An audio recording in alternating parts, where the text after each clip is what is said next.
Hadirin yang dimuliakan Allah, merencanakan atau bahasa Inggrisnya planning merupakan hal yang sangat pokok dalam setiap kegiatan. Kegiatan akan bagus, proyek program akan berjalan dengan baik jika dimulai dengan sebuah perencanaan yang baik. Ternyata hadirin yang dimuliakan Allah, perencanaan kita dalam melakukan sebuah ibadah, ternyata ketika kita mampu melaksanakan ibadah yang kita rencanakan tersebut, pahalanya berpuluh ratus bahkan berlipat-lipat. Tiada yang tahu, hanya Allah Subhanahu wa ta'ala. Saya ulangi kembali, ternyata ibadah yang kita lakukan perencanaannya, yang kita tetapkan tujuannya, dan kemudian kita lakukan langkah-langkah untuk mencapainya. Ketika ibadah itu bisa kita laksanakan, kita sukses melaksanakan ibadah itu, maka derajat ibadah itu lebih tinggi dibandingkan dengan ibadah yang kita lakukan secara spontan, daripada ibadah yang kita lakukan secara spontan. Jadi ternyata perencanaan dalam beribadah ini luar biasa. Apa buktinya? Buktinya adalah sebuah hadis sahih yang tercantum dalam hadis Arba'in Nawawiyah, hadis yang ke-37. An Ibnu Abbas radhiyallahu anhu ma'an Nabi sallallahu alaihi wasallam fi ma yarwi an rabbih tabaraka wa ta'ala. Ini hadisnya, hadis qudsi. Qala innallaha katabal hasanati was sayyi'at thumma bayyana dzalik. Faman hamma bihasanatin falam ya'malha kataballahu 'indahu hasanatan kamilah.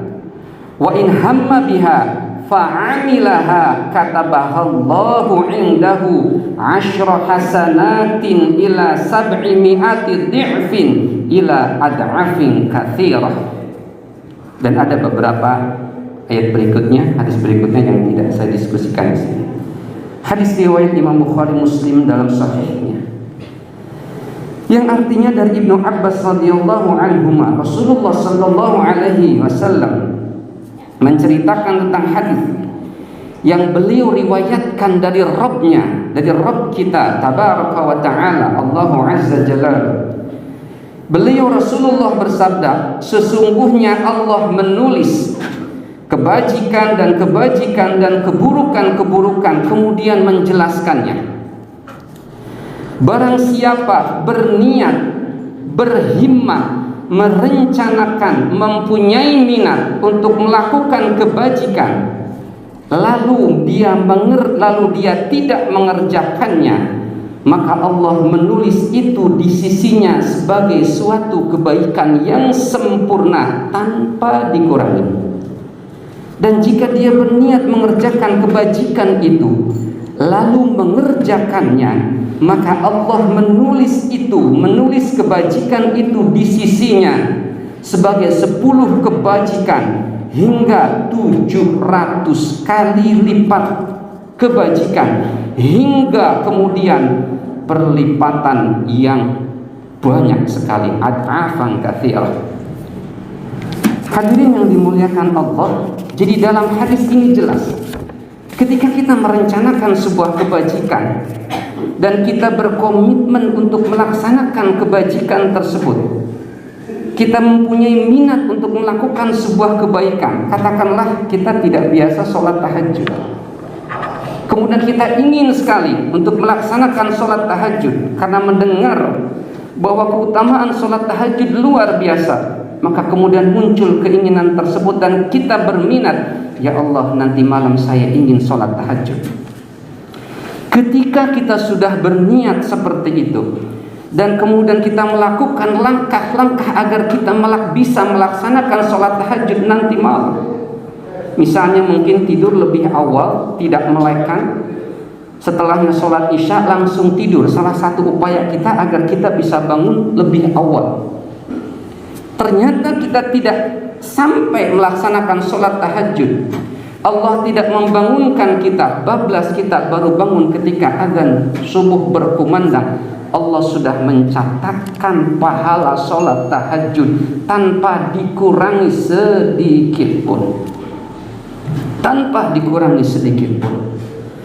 Dan ketika kita bangun sholat tahajud, Allah bangunkan kita tepat misalkan jam 3 karena kita bunyikan alarm. Dan kita juga bangun jam 3 dan kita paksakan kita untuk bangkit dan bangun dan melaksanakan sholat tahajud tersebut. Allah lipat gandakan minimal 10 kali sampai 700 kali, sampai Allah lipat gandakan terus dan terus sesuai dengan keinginan beliau Allah Subhanahu wa ta'ala. Demikianlah amal kebajikan ketika kita rencanakan. Akan tetapi pertanyaannya sekarang, amal kebajikan apa yang kita rencanakan yang insya Allah akan mendapatkan kategori pahala yang sangat banyak tadi? Banyak kita mendengar dari para ustadz, para ulama, bahwa Allah Subhanahu wa ta'ala sangat mengetahui isi hati kita, mainan-mainan kita, permainan kita dengan niat dan minat kita, Allah Maha tahu. Jadi oleh karena itu, ketika kita merencanakan sebuah perilaku yang baik, maka paling tidak ada 3 persyaratan yang saya ambil. Mengambil intisari dari sebuah teori yang sangat bagus untuk diterapkan dalam minat. Namanya theory of planned behavior, atau teori tentang perilaku yang direncanakan.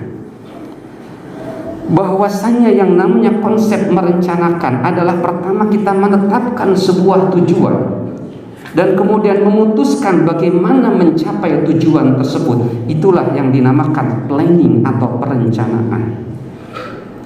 Ketika para bapak hadirin yang dimuliakan Allah merencanakan nanti malam saya ingin tahajud, maka tahajud itu merupakan sebuah tujuan.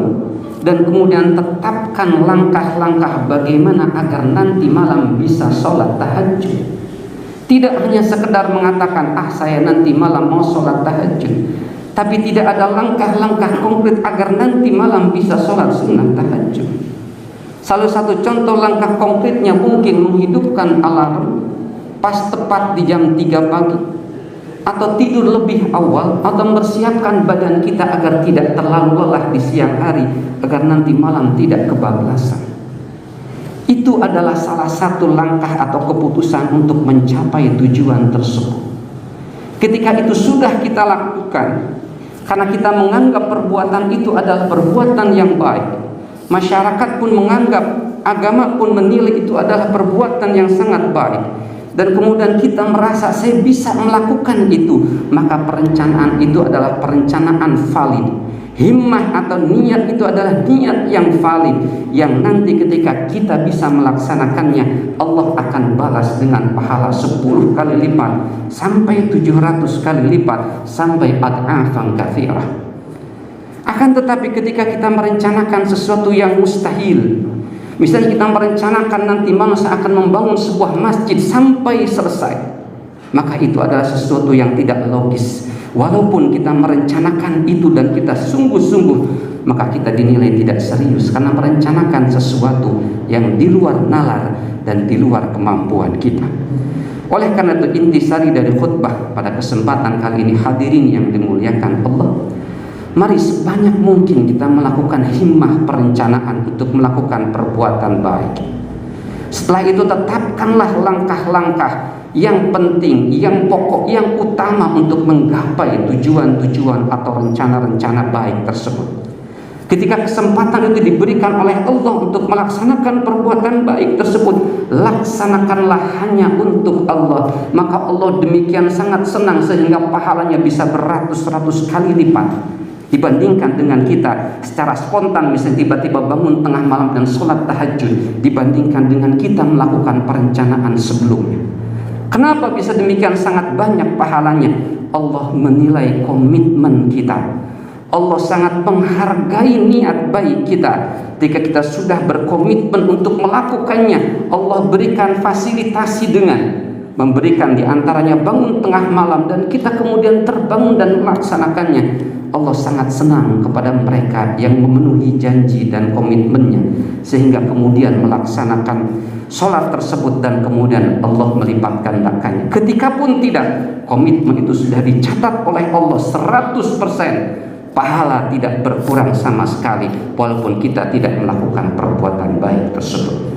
Barakallahu li wa lakum fil Qur'anil Karim wa nafa'ani wa iyyakum bima fihi minal ayati wa dzikril hakim wa taqabbalallahu minni wa minkum tilawatahu innahu huwas samiul alim wa qur rabbighfir warham wa anta khairur rahimin.